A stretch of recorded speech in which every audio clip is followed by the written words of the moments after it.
array of subjects and ideas, hypotheses, analysis, etc. What strikes me is both the diversity of what has been presented and quite amazing coherence. You know, we've seen theme coming again and again. Something that has struck me, and that Jean-Louis said this morning, the Second World War is really a major transition, a point of passage. It reminded me of a classical distinction in geography where you learn that there are basically two types of mountains, those which are mere obstacles and those who are important points of passage. For example, in France, the Pyrenees are seen as an obstacle, whereas the Alps were actually always a circulation point. And the Second World War is really a circulation point, and it could be, one could perhaps argue that this is where it's very different from the First World War, which is really the end of the 19th century in many ways. Well, something we could argue. Anyway, it raises, however, a series of difficult questions. For example, you know, where do we begin and stop this history? When I was listening to Lucia, I was wondering, what about Viollet-le-Duc and the systematic 19th century policy of isolated monuments? Because in some ways, if the maps of monuments resemble the maps of the city, because that happened. What also of the Plan Voisin? And, you know, in some ways, it has been often argued, but, you know, the place reserved to Notre Dame and the few surviving monuments in Le Corbusier Grand Plan, you know, evoke somewhat that kind of policy. So you might wonder whether there is not this kind of complex connection with a history that begins long before. What struck me also is the very contradictory aspect of this moment. For example, what I was really amazed to see is how, in some cases, the problem is really to see, and you know, your bombers have to see where the cathedral is actually, or the medieval palace or whatever, and in some cases you have not to see. So to hide, disguise, and sometimes to make conspicuous, so you have this very complex dialectic, which really struck me a lot. So I could multiply the examples like that. I had, for example, a question for Joik. I was struck, you mentioned patterns a few times. I was wondering if it's not the prehistory of Reinhold Mardin story that actually you were telling, if camouflage is not at the origin of a certain, you know, cybernetic take on what is form, etc. Which led me to a more general question also about form versus the inform. You know, it seems that, you know, this period is very obsessed by architectural form and at the same time trying to dissolve it. And for you had this question, you know, by the end, you know, your argument made me reminiscent of the generator project of Cedric Price, in which you have these cubes and this idea that you assemble, etc. But then the real question with Price, there is a computer and the system is actually the computer plus the cube. So I was wondering if your system, is it really the prefabrication system, or is it the prefabrication system plus the intelligent designer? So, because without the designer, it's still... Without the designer, it's nothing. Okay, so those were a few questions. So I don't know whether does one of you want to react on these few introductory remarks, and then I will open it to the floor. Anyone? I can react really briefly. Sure. One of the things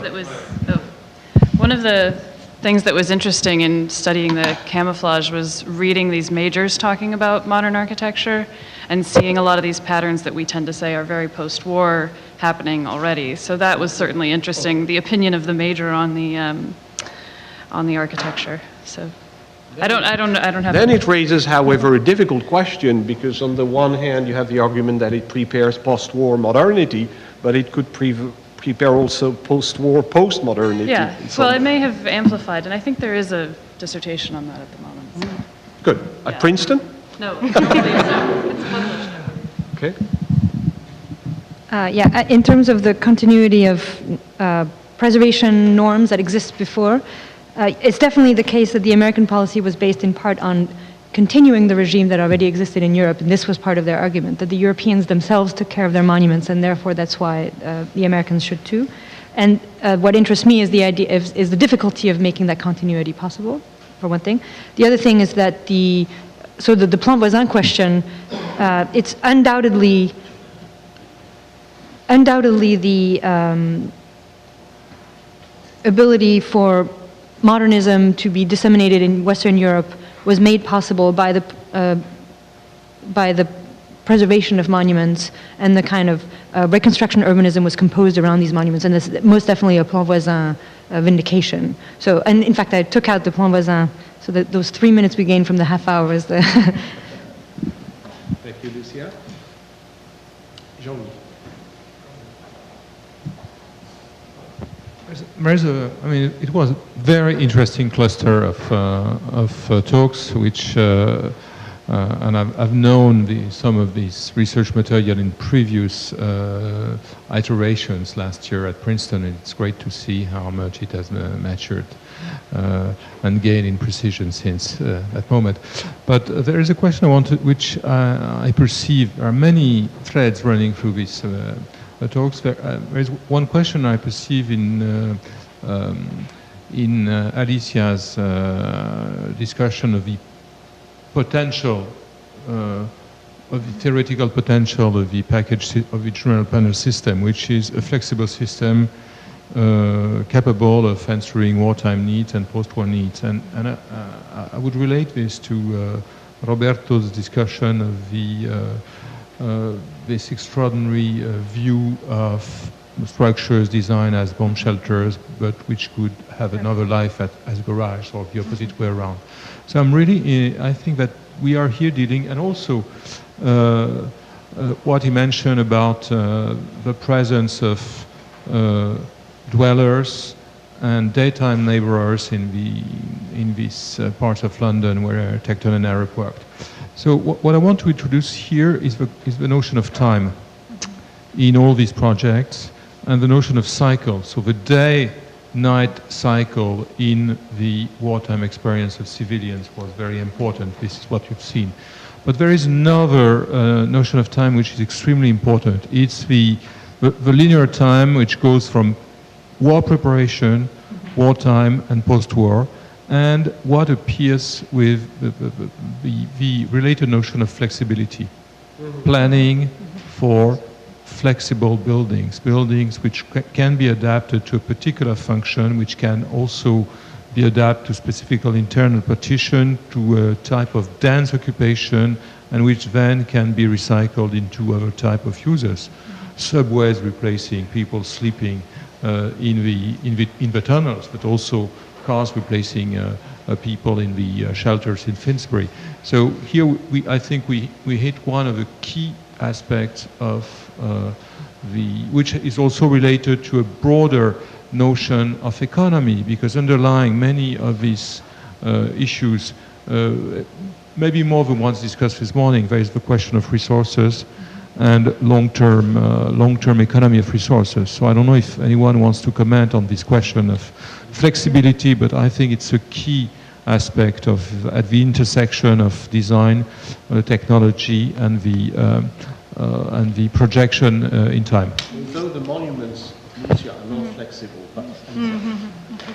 Thank you, Jean-Louis. I think the much longer version of this work spent much more time looking at the resources that were deployed in the US in order to tool all of the war machine. And very much part of the condition was looking at how would this be used. And I think there was a strange optimism in much of the magazines or literature of the time of saying this is going to end. 1940X will happen, it won't be 1950X, and it wasn't endgame in some sense. It was, these will be retooled, we will make houses, our vets will come home, they will need homes. And I think kind of coming on the end of the Depression, and this idea of kind of having to supersede the state that the country had been in, or the world had been in during the Great Depression, was using the military machine to have all of the funding from the government, which had increased by something like 100-fold. And there was a sense of also something I didn't really get to in the paper, the interaction between the scientists and all of the levels. I guess the systems theory would extend also to the interaction between scientists, institutions, kind of the three I's: institutions, information, and the people who would carry that information as a kind of the brain trust of how they would put their minds towards the wartime problem, and then finding ways that it could be retooled and re-implemented, not falling back into another depression, but keeping kind of a sense of consumer need and desire and a kind of lifestyle. So, just to add something which would be, I think you have flexibility, but there is also a kind of serialization. I'm really struck by the idea that the series, the list, you know, the chart, all these things emerge very strongly. But Roberto wanted to say something. And then I have a question up there.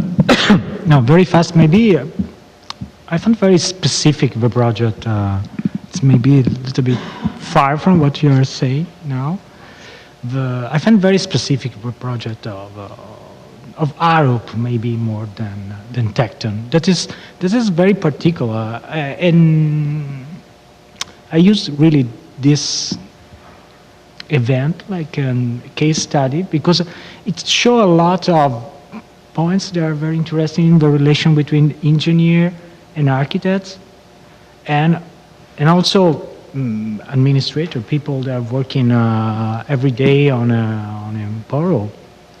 All the survey was used in the perspective to be reused in the future, to know better the city, how to continue with the housing project and things like that. It's very interesting, this continuity and using the timing of things. Arup, after, will get involved a lot in military projects. And he try always to find solution that can be using continuity, not really with a time for war and time after the war. It's something that can always...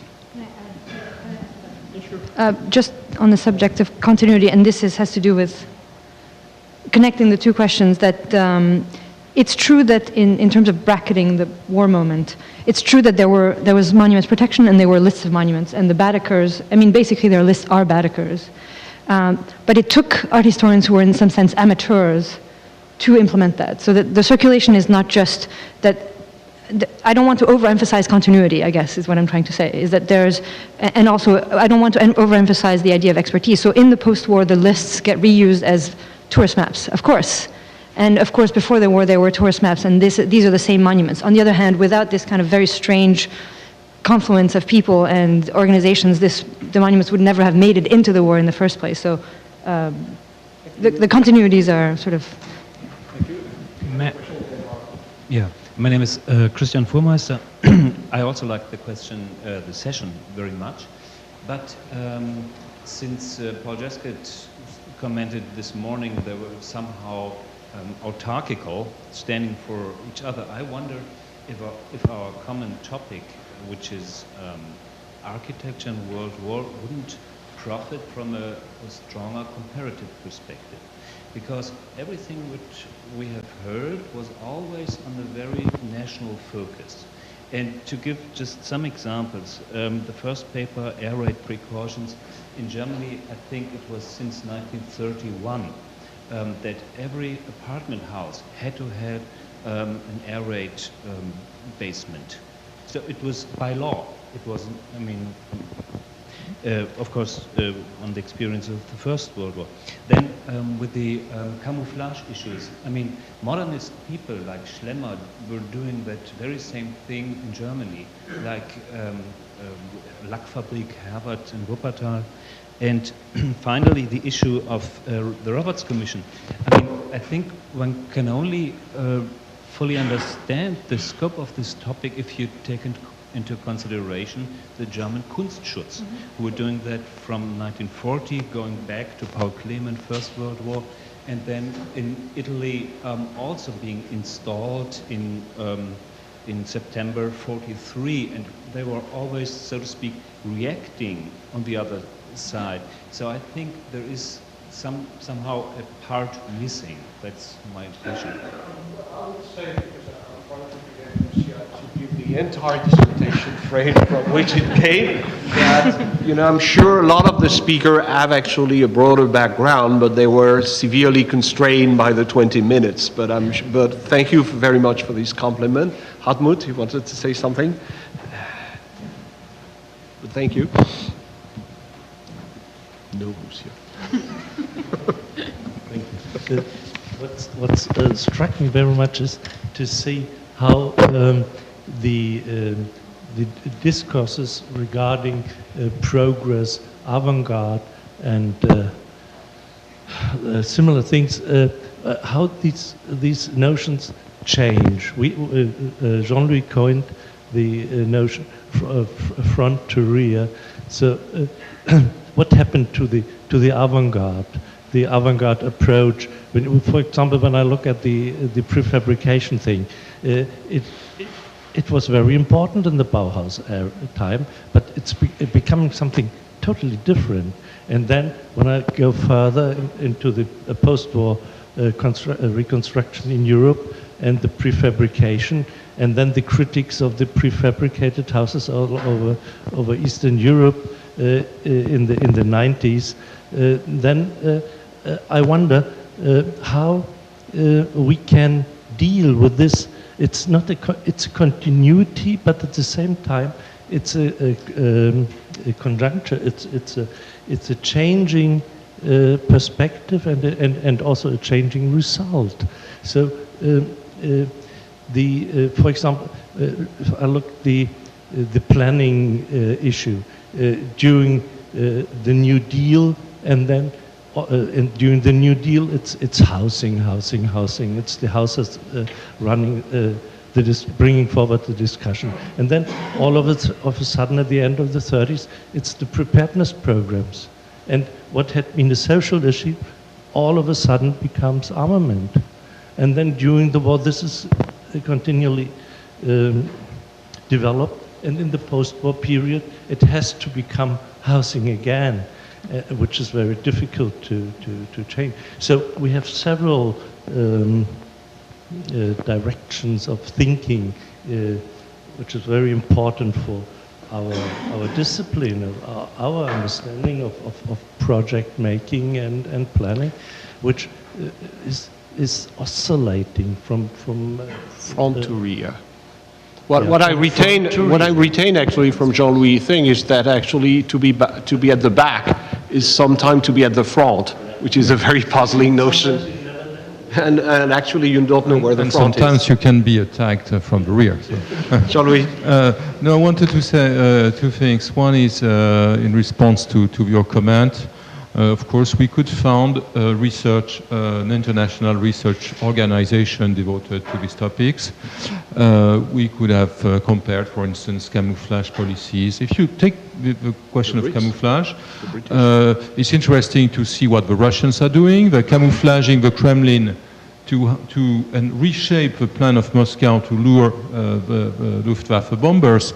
It's interesting to see that the French had started it during World War I with a crazy project called Le Faux Paris, fake Paris, the idea of putting Paris in total darkness and creating a sort of illusion on a western loop of the Seine, which was very similar to the course of a river within Paris.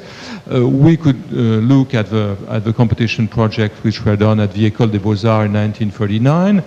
We could, etc. So I think what is the issue here is to take typical examples, and the comparative structure is latent and could take place if we had taken 2 days to discuss camouflage and 2 days to discuss prefabrication. But life is not like that, unfortunately. What I retain, the question I want to underline here in a series of these talks is seen in a broader sense the interface between design and knowledge, design and science, and the conduct of war. So if we look at camouflage, we have clearly an understanding of ballistics, of aerodynamics, but also of psychology, of the psychology of form. I think it's a really interesting encounter. And here we find we meet a new iteration, and I'm following up of what Hartmut has said, a new iteration of what happened in the 20s at the Bauhaus or at the Frutemas. At Frutemas in Moscow, Ladovsky had created what he called a psychoanalytical laboratory, which had nothing to do with Freud, not yet banned in Russia, but it was very different. He was making experiments on the perception of surfaces, on the perception of volumes, on the perception of light, with using categories of Gestalt psychology, but he was doing it with the goal of making designs. What we perceive during the war is a system of inversions. Inversion in the representation of the city when we're looking at, in dealing with the preservation of buildings. So the map of the city is also the map of what has to be bombed. It becomes a map of what hasn't to be bombed. And in the case of camouflage, the idea of perceiving, having a better, more adjusted perception of the object becomes exactly the opposite. That is the dissolution, the ultimate dissolution of the object. So what I find interesting, besides the questions of continuity, is a series of polar couples which function in various aspects of this very wide experience. Yes? I'm Anna Sokolina, and I again want to just, I absolutely agree, and it's just exactly what I wanted to highlight, this universalism of the issues and topics we discussed today in the second part of our conference today. Very important and very positive is the topic, this preservative notion of camouflage. I know that this issue was the reason for preserving the winter palace, the palace of the Tsars in St. Petersburg during the Leningrad siege in 90 days. So it was partly preserved thanks to this notion. The other thing is very important is this prefabricated dwelling and prefabricated concept of fast reconstruction of big cities. I know that, for instance, the deadliest battle in Stalingrad and now Volgograd in Russia, when 2,500,000 people were killed. And completely the city was completely destroyed. So prefabricated dwelling and prefabricated designs were extremely important, as well as here. So it's all universal and very important for us. Thank you. Thank you. Yes, we have two questions, one at the rear and The front. and the other at the front, absolutely, from rear to front that time. That's how we do it. Yeah. Okay. So I could perceive in the talking of Alicia some elements of her analysis which maybe gained materiality in the work of metabolism in the 60s period in Japan, and especially in the work of Kurokawa Kisho. And I was trying to figure out how could this linkage be done, or how, from where this information would go there. And then I remembered that Kurokawa, he was very active in student movements, and he went during the 30s period to Russia, and then he did a very intensive research in prefabricated systems there. And then after coming back to Japan, he wrote a book about this. And then I was thinking that perhaps, I don't know if it's the case or not, to relate to what was going outside during the same period outside America, if it would be useful or not, because I was curious to know how this links with the development in Russia, for instance.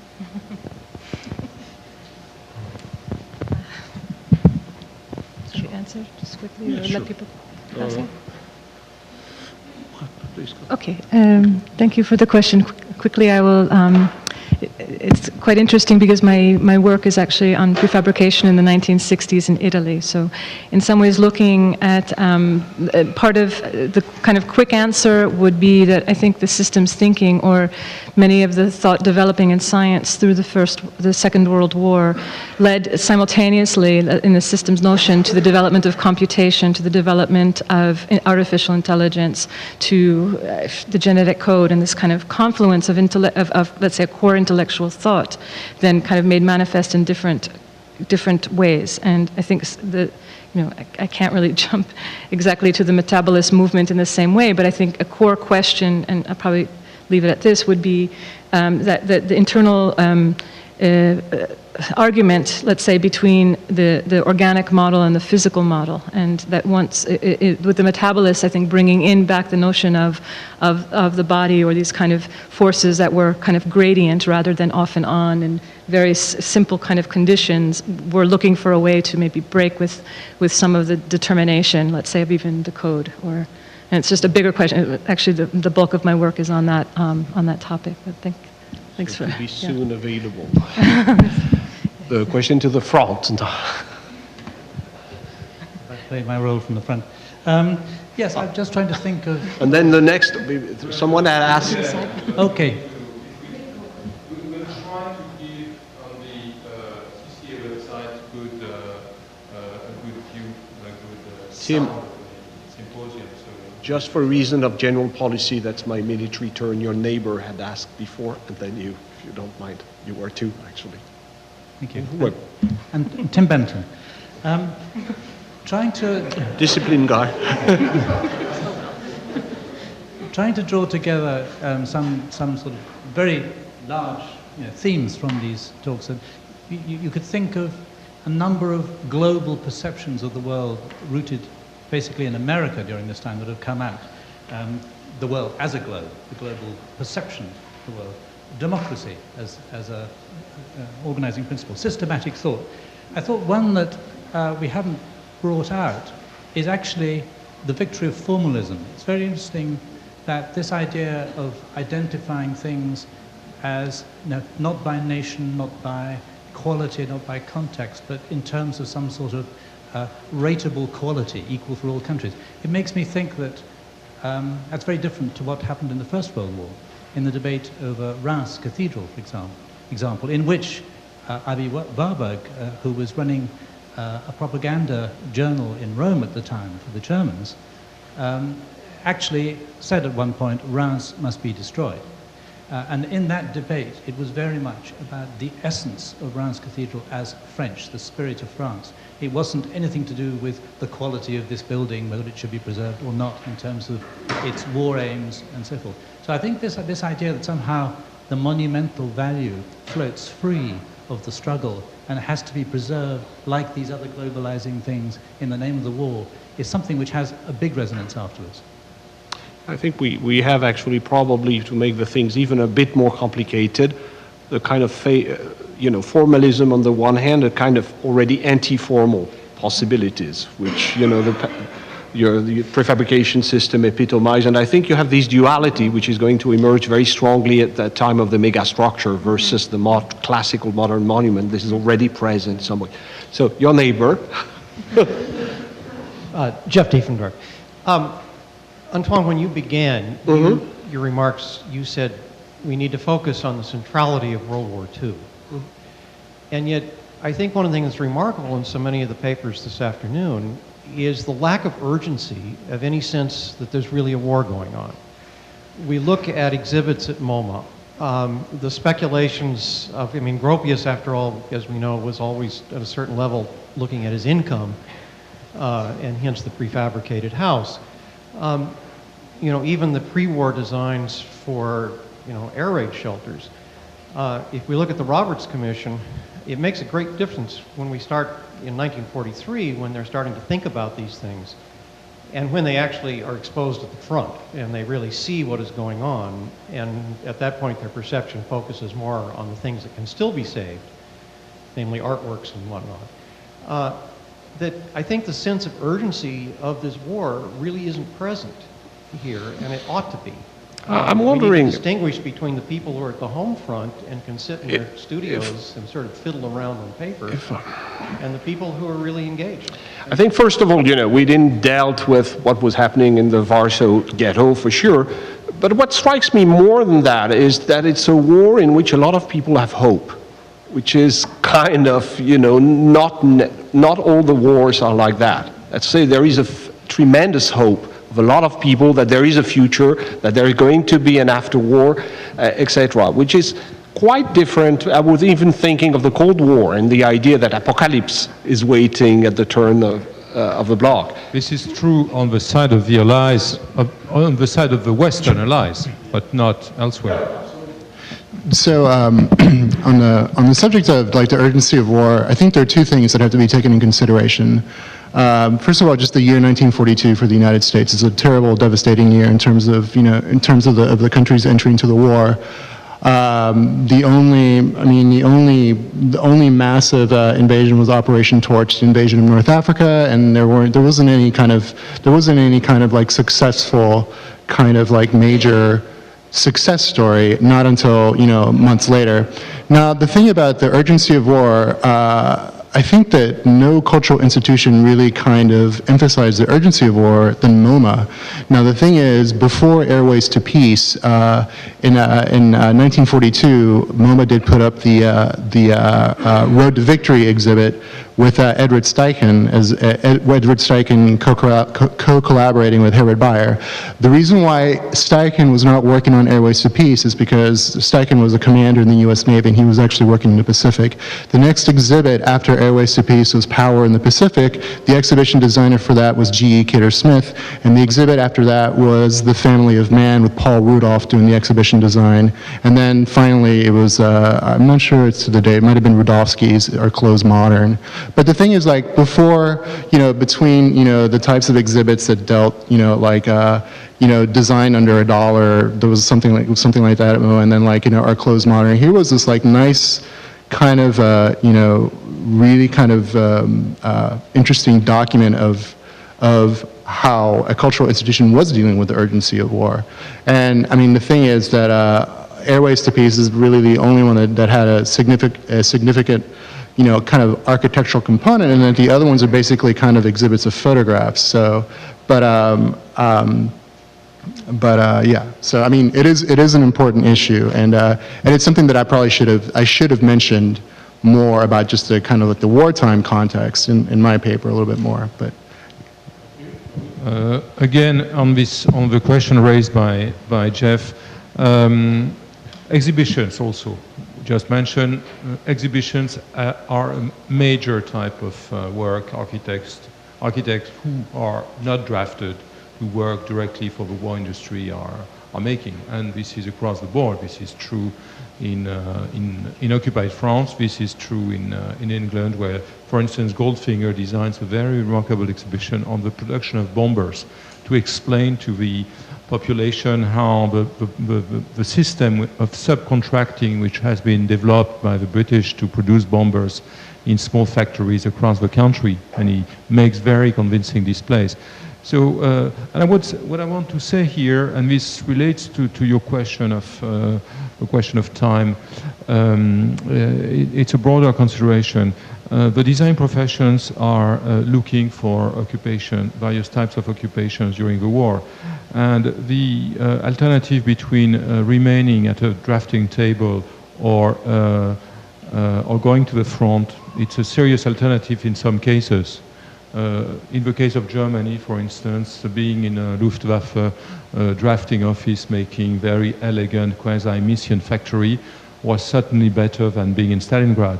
So, I mean, you had volunteers to do a certain type of jobs. At the same time, you had professionals who were hunting for jobs and commissions. Both Enrique and I have been lately in the archives of Norman Belguedes at the University of Texas in Austin. And it's amazing to see all the avenues Belguedes explores to get his team working during the war. The bulk of his team was a model workshop he had created to build the Futurama at the New York World Fair in 1939. So what does he, after having failed to sell rather uninspired innovations to the military, to patent uninspired innovations, he tries to sell his staff of model makers for two types of projects. The first one is using models to test camouflage schemes. And he makes some tests and says, I have a people who really can work. Then he tries to do exactly the opposite. It's a second strategy. To use his models to make models of foreign territory, of European landscapes, in order to train the US Army pilots to understand better the ground over which they will be flying. And the third project also leads to an entire realm of representations we're not dealing with today or tomorrow, which is the work for propaganda, communication, and information about the war. He works during 3 years at the production of gigantic models of battle scenes in the Pacific, which are large, like this very room, documents, for instance, the Battle of Midway in 14 subsequent models, which are then photographed and published in Life magazine. So I think it's interesting to see also the war as a combination of various types of commissioning relationship, from, I would say, mobilization,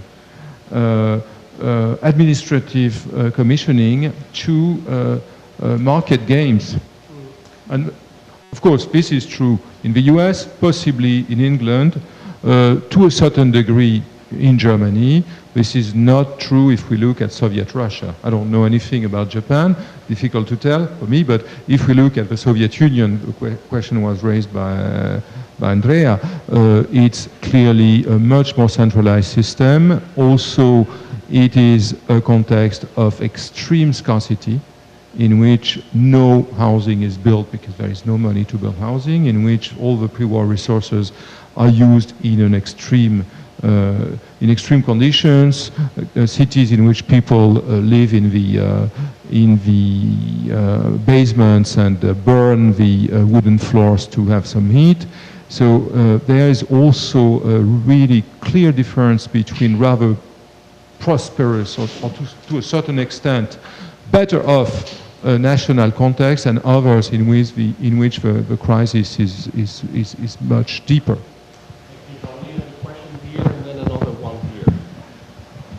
Paul Jaskett. Just a related point. I was thinking actually, Enrique, during your talk, the American examples, it's all about this kind of ephemerality. It does seem architects are casting about for what can I do now?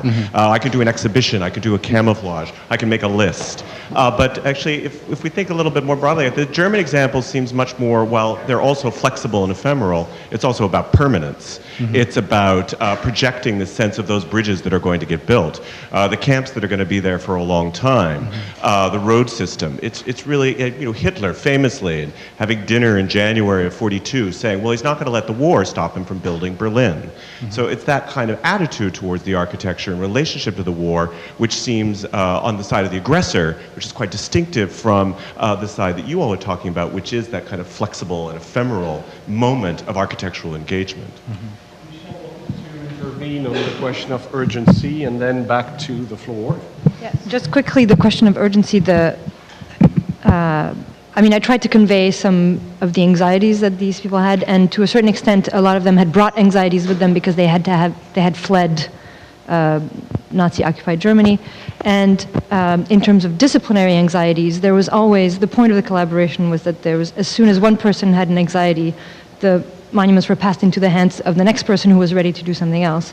And this was no different in America. When the people making lists realized their lists were arbitrary, they gave them to archaeologists who were happy to make maps, and then those were given to young people in the field who were happy so the naivete was kind of instrumental in the machinery. The other thing is that the people who were, in terms of the difference between America and the UK, the people who were in the UK so they tried to recruit Kenneth Clark, who was at in London, and the British art historians would have were not interested. They just thought there was nothing they could do. So again, I agree with you, there's a remove, and of course art history found this remove positive, in general as a disciplinary conceit, but the removed one is in some sense the reason that anything happened at all. I had a question here, then back here. Well, we'll rationalize the... Okay, so please go, and then here, and Mirko. And probably after, we will probably go towards conclusion. Okay, I'd like to make a contribution to a comparative perspective. And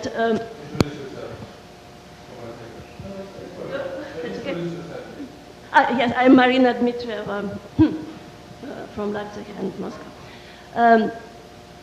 Roberts Commission. The Roberts Commission was interested not only in the architectural monuments, as you mentioned it, but also in the movable works of art. And they found a lot of art items from different museums, also from Russia. But on the Russian side, there was a counterpart, another commission, the so-called Trophies Commission. And they did two different kinds of lists. Yeah? One list was a list of losses of the works of art which were stolen or destroyed during the war, and another list of works of art who had to be who had to substitute the last works. Yeah? Yes, to mention only the Dresden Gemälde Gallery and... One was a list of loss, the other a shopping list. Yes, the shopping list. And the member of this commission were well-named art historians and archaeologists. And my question to Lucia is, how were the interactions and the intersections between the two commissions? How they worked together? I think any interaction they would have had would have come so late that it would have, the bureaucratic machinery would have taken over, and at a certain point this becomes delegated on the one hand to the Conference of Allied Ministers, and so there's basically, the bureaucratic heads are talking to each other, but the actual collecting has no relation. But the American Commission solves this problem by becoming very involved in restitution issues. So if you look at the end of the war, the Americans stop being interested in what has been moved around and start being interested in returning things to people and making a very big show of it. So whatever interaction would have been so high up bureaucratically that it would have been meaningless, basically. But American, just one word, also brought things. Two works of art that were considered as works of Nazi art, and with them gigantic victories and Thank you. Here and here. My name is William Singer, and this is an observation, not a question. In Anna Valle's discussion this morning and ending with Ms. Imperiales this afternoon, the issue of urgency always seems to me to hinge around housing during this period. And Ms. Valle showed a photograph of the naval housing in Norfolk done by Levitt and Sons, and it wasn't too long after that that William Levitt, one of the sons, blew apart the utopian vision by inverting the manufacturing process and taking manufacturing process to the field as opposed to pulling the house out of the factory and taking it to the field. So it's always interesting that conferences like this don't seem to make those connections between the inherent economic political factors and the utopian. So it's only an observation. Thank you, Mirko. And I think we will leave it at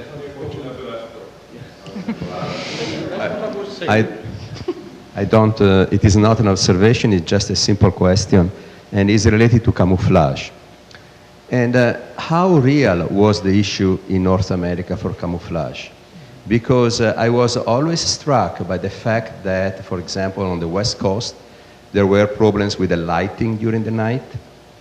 And clearly, I think that the Pacific, perhaps even in the 50s, could have been less than 5 minutes of flights in between the two coasts. So my question is how much was propaganda, was media, and how much was a real issue in North America, the camouflage point? I mean, I can't say how much was propaganda and how much. Certainly, right after Pearl Harbor, there was a lot of fear on the West Coast, and there was blackout. There was allegedly a scheme to bomb. The Japanese were going to bomb the Douglas in Santa Monica, so there was a lot of concern about that. But you know, Chicago was worried about concealing itself. So I don't know how much of it was they didn't know where the war was going to go, how badly it was going to go, if this was going to become an eventuality, or if they were developing these skills. You know, they talked about camouflaging Chicago, but maybe some of the studies were also to be used in Europe. But thank you very much. I would like to thank again the speakers of this afternoon. It has been really fantastic. And we will reconvene tomorrow.